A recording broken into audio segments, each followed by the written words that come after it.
Hello everyone, welcome है आप सबका। आज मैं आपके साथ डिस्कस करूंगी 5 लिटरेरी टर्म्स, यानी कि ऑलमोस्ट 5 लिटरेरी टर्म्स जो कि एग्ज़ाम पॉइंट ऑफ व्यू से अक्सर आती है।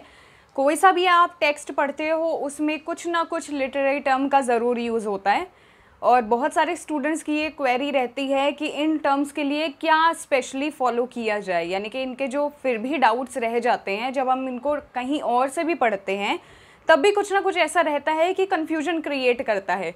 तो जो मेरी फर्स्ट 2 लिटरेरी टर्म्स होंगी वो बिल्कुल ऐसे ही हैं जो मोस्टली ऑलमोस्ट आप अगर स्टार्टिंग फेज़ में हैं और इंग्लिश लिटरेचर पढ़ रहे हैं तो बहुत बार ऐसा होता है 50 to 60% स्टूडेंट्स को एट द एंड पढ़ने के बाद भी कहीं ना कहीं कन्फ्यूजन रह जाता है। तो 2 टर्म्स पहली जो मैं डिस्कस करूँगी वो है फर्स्ट प्रोलोग, सेकेंड जो मेरी टर्म है वो है एपिलोग। दोनों ही टर्म्स मोस्ट इंपॉर्टेंट हैं, अक्सर आप लिटरेचर में इनका यूज़ देख सकते हैं। तो फर्स्ट जो प्रोलोग है, देखिए अब इसको याद कैसे करेंगे। प्रोलोग का होता है मतलब पहले, यानी कि बिगनिंग। तो ये किसी भी वर्क के आपको बिगनिंग में मिलेगी।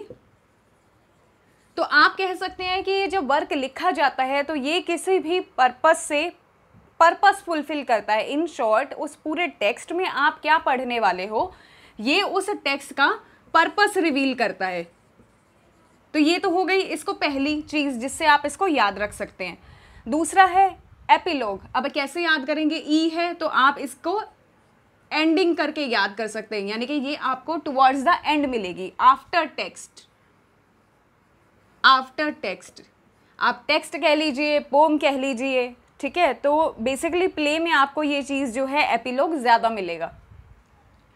तो एंडिंग हो गई। अब यहाँ तो ये पर्पस यानी कि एक आइडिया रिवील करता है।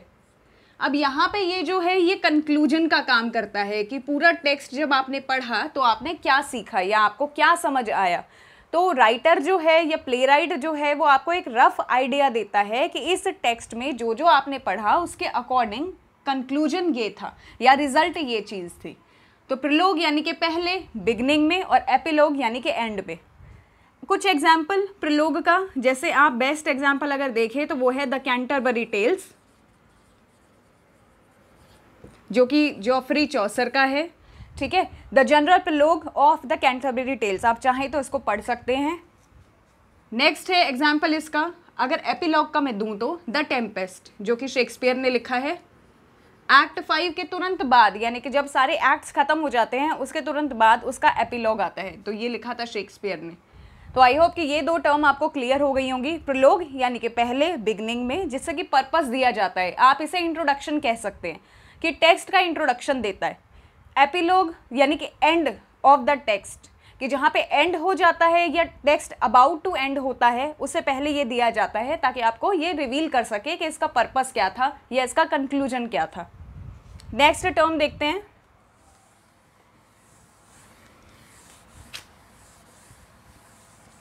जो थर्ड टर्म है वो है एक्लॉग।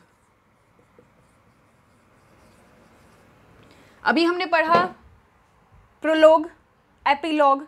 बहुत बार एपिलॉग और एक्लॉग में कंफ्यूजन हो जाती है। तो एक्लॉग क्या होता है, ये एक शॉर्ट पोएम है जिसे हम पोम बोलते हैं, या ये पार्ट होता है, a part of the long one, यानी कि लॉन्ग वर्क भी आप इसको कह सकते हो। कि एक्लॉग जो है वो किसी भी पोम का सबसे स्मॉलर पार्ट होता है।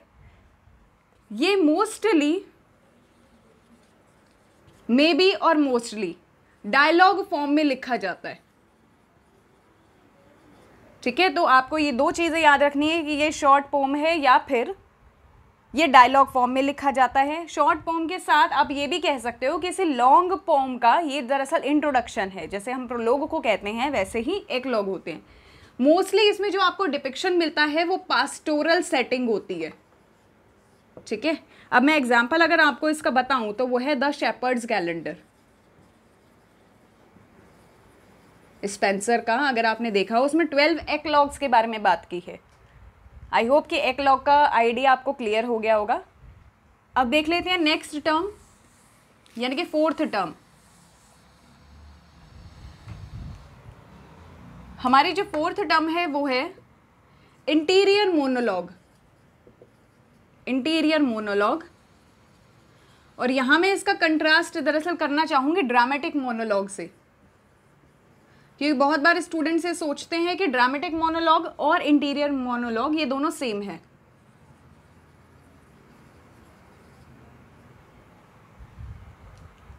देखिए, इंटीरियर मोनोलॉग जो है, जो ऑथर लिखता है अपना वर्क, उसमें जिस भी कैरेक्टर को वो पोर्ट्रे कर रहा है उसके इंटीरियर आइडियाज़ के बारे में बात होती है।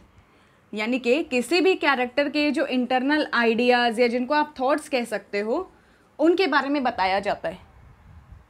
प्लस यहाँ पर जब वो कैरेक्टर बात करता है, चाहे वो पोम में हो या फिर किसी प्ले में हो, ड्रामा में हो, जब भी वो कैरेक्टर बात कर रहा होता है या उसकी स्ट्रीम में यानी कि माइंडसेट में कुछ चल रहा होता है, तो ऑथर उसके लिखता है ताकि उसके लिए जो आइडियाज़ हैं वो रीडर समझ सके। तो यहाँ पर जो कनेक्शन होता है वो ऑथर और रीडर का होता है।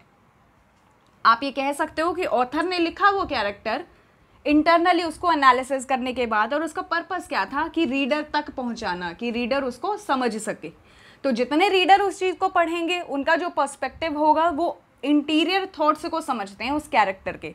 एग्जाम्पल इसका है T.S. एलियट का the love song of J. Alfred Prufrock। The love song of J. Alfred Prufrock, जो कि T.S. एलियट ने लिखा है।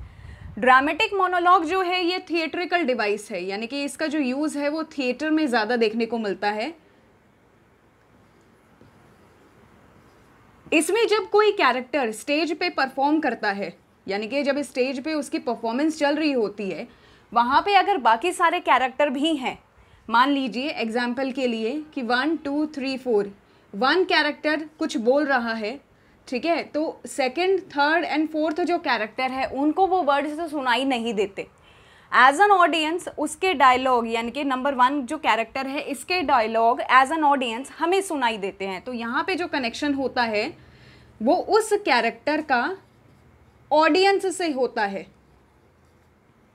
यानी कि आप कह सकते हो कि एक लिसनर है जो कि है हमारे पास ऑडियंस, एक है स्पीकर। एग्जाम्पल के लिए रॉबर्ट ब्राउनिंग की माई लास्ट डचेस।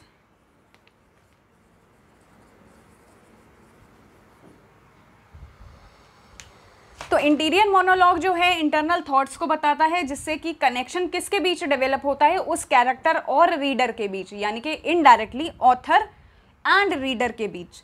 यहाँ पे जो कनेक्शन है वो उस कैरेक्टर का ऑडियंस के साथ डेवलप होता है। तो ये जो है ये थिएट्रिकल डिवाइस है, यानी कि इसे परफॉर्म किया जाता है, और ये जो है ये इंटरनली यानी कि टेक्स्ट में यूज़ की जाती है। आई होप जो 5 लिटरेरी टर्म्स आज मैंने आपके साथ क्लियर करी, interior monologue, dramatic monologue, eclogue, prologue and epilogue, I hope कि आपको क्लियर हो गया होगा और इस वीडियो से आपको बहुत ज़्यादा हेल्प मिली होगी। तो thank you so much, thank you for watching.